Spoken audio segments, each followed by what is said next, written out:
Hello, কে কোত্থেকে বলছিলেন? Hello Suman, আমি মা।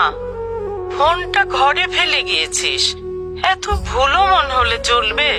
মা আসলে শোন, আজকে তো তোদের মাদার্স ডে, ভাবলাম তোর জন্য একটু খিচুড়ি রান্না করি, এত প্রিয় তোর। কিন্তু রান্নাঘরে গিয়ে দেখি একটুও মুগ ডাল নেই। তুই বাসায় আসার সময় 1 কেজি মুগ ডাল আর একটা ফার্মের মুরগি নিয়ে আসিস।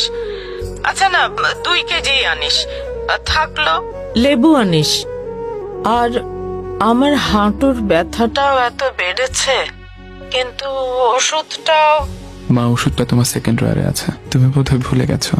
আর বাইরে খেয়ে আসিস না, তাড়াতাড়ি বাসায় ফিরিস। আচ্ছা তুই কাজ কর, রাখি রে। আসবো মা। আমি আসবো ফিরে, আমি আসবো ফিরে।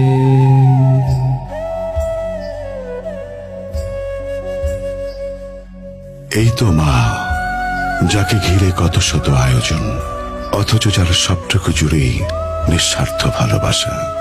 মা, তোমার মতো করে তোমাকে হয়তো কখনো ভালোবাসতে পারবো না।